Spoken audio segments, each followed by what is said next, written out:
So today's story is also called Earth Day, but this one is going to be a little different. It's going to be a little bit more detailed. So I feel like each day I'm going to read a book with a little bit more details about Earth Day. Our home planet. So this was written a while ago. I can actually show you where we can find the date. So if you look on this page, it will tell us right at the top. It looks like it was written the first time in 2002. So it's like almost 18 years old, depending on what month it was made. And so it said that we had 9 planets, and it shows them to you starting with Mercury, Venus, Earth, Mars, Jupiter, Saturn, Uranus, Neptune, and Pluto. We do now know that this book is a little older, since then we no longer call Pluto one of our actual planets. It's a dwarf planet. So really, there are only 8 planets that circle around our Earth now, but each one is a ball of matter that moves through space. The third planet closest to the sun is our home. That's our planet. It's Earth. And on April 22nd, it is known as Earth Day. This is the day that we celebrate our planet. It's also a day to think about its problems. So that would be tomorrow. Before there was Earth Day, when your grandparents were born, there was no such thing as Earth Day. Few people even worried about the Earth back then. Most people thought they would never be able to harm a planet. They thought our planet was too big to be harmed. People thought this for a long time. Like, really? What can some garbage do? A lot, unfortunately. So thousands of years ago, there were not many people on Earth. They lived in tiny villages, and the rest of the world was just the wilderness. There wasn't a lot of people to make trash or pollution or anything like that. They didn't have to worry about it. But over time, Earth's population kept growing. People spread to most continents. More and more towns formed. Some towns have even become huge, crowded cities. Now there's tons of people living on this Earth, living on Earth. Machines have changed our lives. The growing population needed more and more food. In fact, people needed or wanted more goods of every kind. So we had to make machines to make things faster. So here they are making aluminum cans. I'm not sure filled with what. It could be canned vegetables, soup, anything. But they had to make machines. And so what happens when we make machines is we have to use some of our resources. So that means we have to cut down trees. We have to dig up metal. We have to use more of everything that is natural on Earth. Any of our nature things we're going to have to use a lot more of to make a machine and then make factories. So then the next thing that happens is a picture similar to yesterday's, is then we have a problem called pollution. Fuels that they burn, like coal and oil, that make these new machines work, so we have to have them. But the fuels are really harmful. And what happens is the stuff that isn't needed to make the machine work is called waste, and that is what is pumped up into the air, and that is a huge part of our air pollution problem.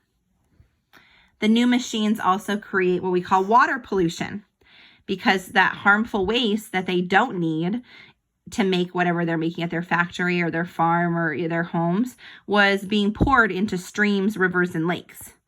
Because, people were saying, hey, that's big enough. It's got a lot of water. Dumping a little bit in isn't really going to do that much damage, right? But if we're all doing it, then here comes the problems. We also have trash problems because there's more people. We have more trash every day. Getting rid of this trash is becoming another problem because the dumps or landfills are filling up really quickly from all the people on the whole Earth having to dump trash. Then there's things called nuclear power plants. They make electricity. They also can make dangerous wastes.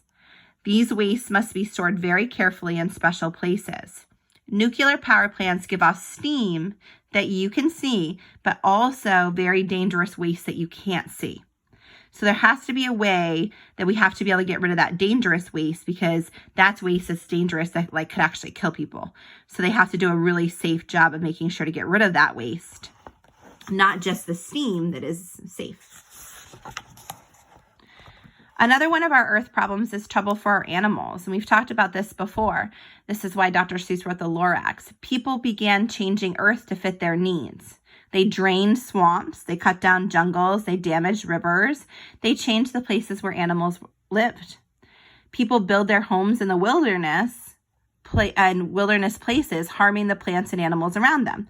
So now where this once just was a nice little countryside area now has a ton of houses. So anything that used to be living there for an animal is no longer able to live there. One of these problems is getting endangered or even extinct animals. And here's my giant panda who is running out of places to live in China because they keep taking their habitat where they live and they keep cutting down all the forests where they live, the bamboo that they eat, the trees that they climb. A habitat is a place where an animal lives. Many animals had trouble surviving once their habitats are gone. Some can even become extinct. And once they get on the endangered list, that's pretty scary. So worrying about our earth. In our country, some lands are made into parks. People are not allowed to live in these places or destroy them, but other places kept getting polluted. So here's we call them national parks. So here's one, it's Yellowstone. And it means it's a place that you can visit only. This was the first one in 1972, and they have a lot of strict rules. No one can live in this area. It's allowed. Yellowstone actually has tons of wildlife animals that are so awesome that you can drive around and just see them living in their natural habitat. You're not allowed to touch them, feed them, go near them, do anything. They're in their wildlife, and people can just drive by and see them and take pictures, but they're not animals that are accustomed to people. They're still living in the wild. It's just a place where now no one is allowed to build. No one is allowed to do any type of cutting, breaking, hurting any part of nature in a national park. In 1969, there was this river here in Ohio that got so polluted that it even caught on fire. By this time, people are now saying, uh-oh, our environment's in trouble, and people are starting to get a little bit worried.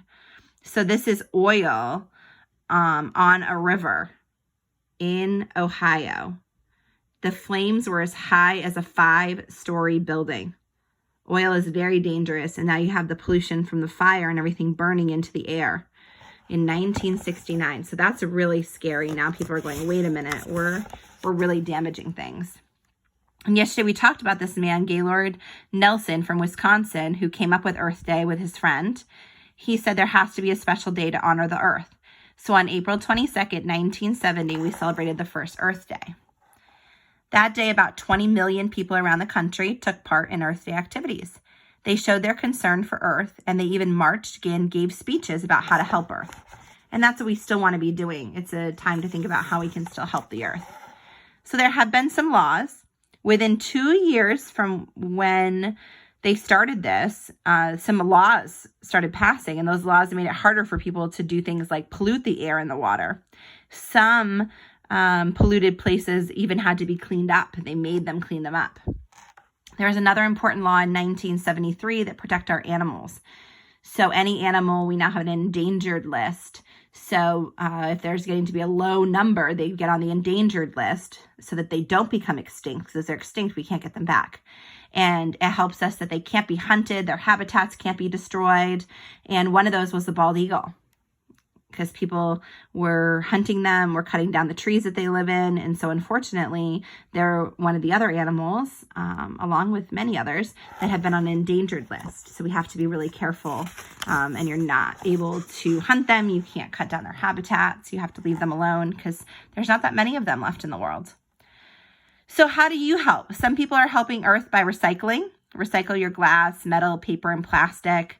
Recycling helps save resources. You can reduce how much is going in the garbage. You can reuse materials, and then you can recycle them, and they can be made into new things, making less trash. You also, depending on where you live, cars make a lot of pollution, so you could also use your car less to get around. People can use things like bikes, buses, and trains. It's a little harder where we are because we're not in the city.